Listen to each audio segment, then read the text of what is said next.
Bonjour à tous, on se retrouve encore pour une petite vidéo en mathématiques qui s'adresse plus particulièrement aux CE2 qui vont travailler sur les mesures de longueur cette semaine.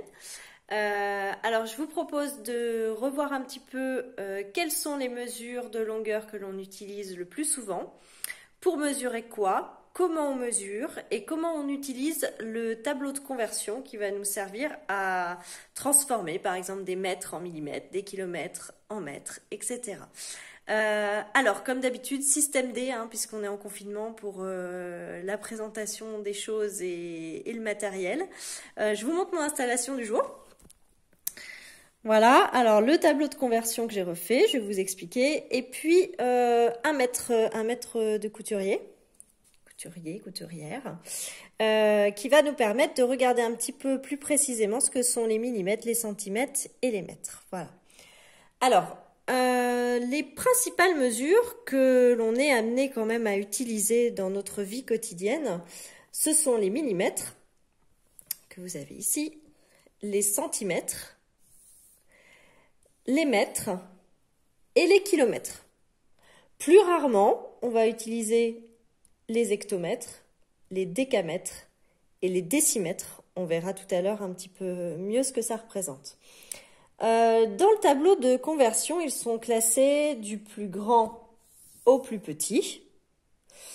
Le plus grand étant donc les kilomètres, que l'on va utiliser pour mesurer par exemple la distance, la taille d'une route.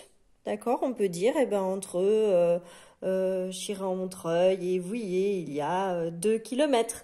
Voilà, on peut faire des mesures de route à partir des kilomètres. Entre Poitiers et Vouillers, il y a 20 km. Voilà.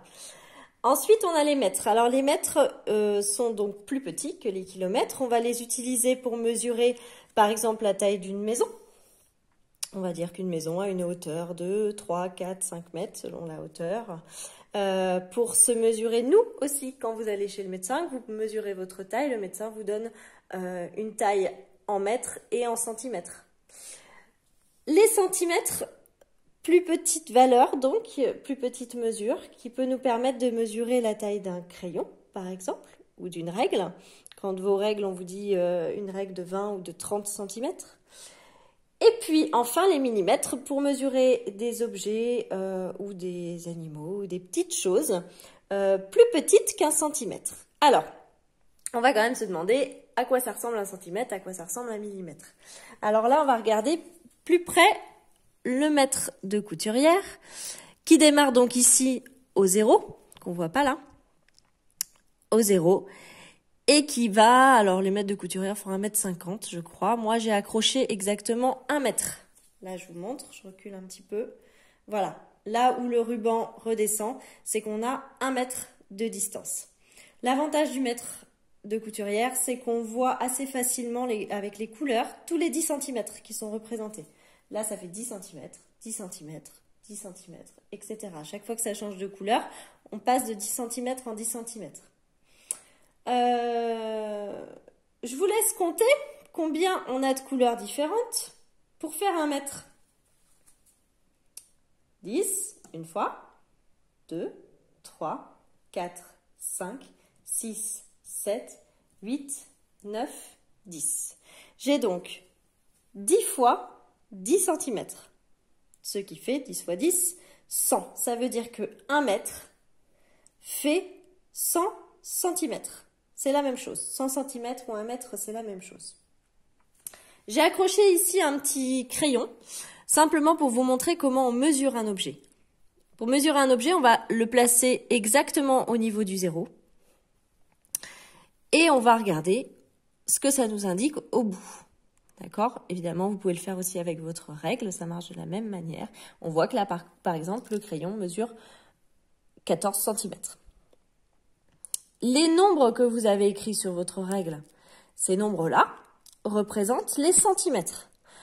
On ne va pas écrire tous les millimètres étant tous les petits traits. À l'intérieur d'un centimètre, vous avez 10 petits traits comme ça. Ça veut dire que vous avez 10 millimètres dans 1 centimètre. Ça, ce sont des valeurs qu'il faut essayer de retenir. Retenir que dans 1 cm, on a 10 mm, que dans 1 mètre, on a 100 cm et on verra que dans 1 km, on a 1000 mètres. Pour vous aider, vous allez utiliser le tableau de conversion. Je vous montre comment ça fonctionne. Ce tableau de conversion, dans l'idéal, il faut être capable de le reproduire par cœur. Ça veut dire que vous devez mémoriser l'ordre des noms des mesures ici. Vous devez savoir qu'on commence par millimètre, centimètre, décimètre, mètre, décamètre, hectomètre, kilomètre. D'accord? Le fait de savoir le refaire par cœur, c'est une aide après. Quand vous en avez besoin, vous n'avez pas besoin de faire de recherche. Vous avez directement l'image du tableau en fait qui apparaît dans votre tête et vous pouvez très facilement placer les nombres dedans. On y va maintenant pour de la conversion. C'est parti. Alors, si je place 1 mètre dans mon tableau, d'accord? On imagine que je n'ai pas mis les zéros, j'ai juste placé 1 mètre. 1 mètre, je me demande combien ça fait de centimètres. Les centimètres sont ici. Donc, je vais essayer de remplir mon tableau jusqu'à ce que j'arrive dans les centimètres. Je le remplis avec des zéros. 1 mètre, ça fait donc 100 centimètres. Autre exemple avec les kilomètres. Je me demande 1 kilomètre, tiens, ça fait combien de mètres? Alors, je mets 1 kilomètre dans ma colonne des kilomètres et je vais rajouter des zéros jusqu'à ce que j'arrive dans la colonne des mètres. Et je peux dire que 1 kilomètre, ça correspond à 1000 mètres. Si je reste sur cette ligne-là, je reste sur 1 kilomètre, et c'est pas en mètres que je veux connaître l'équivalent, c'est en décamètres, valeur qu'on utilise un petit peu moins souvent. Donc là, vous arrivez à lire facilement 1 kilomètre, combien ça fait de décamètres? Et je vais regarder tout ce qu'il y a avant, c'est-à-dire que 1 kilomètre, ça fait 100 décamètres. Et maintenant, si je voulais savoir en kilomètres, combien ça faisait de centimètres, qu'est-ce que j'aurais dû faire? Rajouter des zéros jusqu'au centimètre, d'accord? Donc, si je rajoute des zéros ici, pour arriver dans la colonne des centimètres, je m'aperçois que 1 kilomètre, ça fait 100 000 centimètres, d'accord? En imaginant que j'ai 2 zéros ici, 100 000 centimètres. Autre exemple, j'ai 164 centimètres et je me demande combien ça fait de millimètres. Je fais exactement la même chose, je vais aller rajouter un zéro dans la colonne des millimètres. Je vais donc obtenir 1640 millimètres. À l'inverse, je veux savoir, c'est 164 centimètres, combien ça fait de mètres? Il suffit de regarder dans la colonne des mètres. Ça fait 1 mètre et 64 centimètres. 1 mètre et 64 centimètres. D'accord? Je complique un petit peu les choses, toujours sur ce nombre-là. Ça fait aussi 16 décimètres. D'accord? Ne dites pas 6, hein. On prend bien tout ce qui est avant. 16 décimètres et 4 centimètres. Exemple suivant, j'ai placé un 9 dans les hectomètres. Comme ça, je vais pouvoir un petit peu jouer avec mes zéros. 9 hectomètres, je me demande combien ça va faire de décamètres. Tiens, bon, c'est facile. Je vais rajouter un zéro ici. Ça veut dire que 9 hectomètres, ça fait 90 décamètres. Et 9 hectomètres, combien ça fait de mètres? Je vous laisse réfléchir.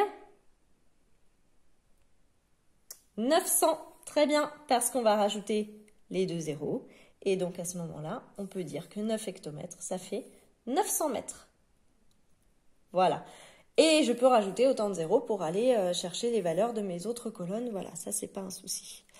Voilà, j'espère que les mesures, c'est un petit peu plus clair pour vous. N'oubliez pas d'essayer de mémoriser ce tableau de conversion le plus possible pour pouvoir le refaire après tout seul. Bon entraînement, bon courage et puis à très bientôt.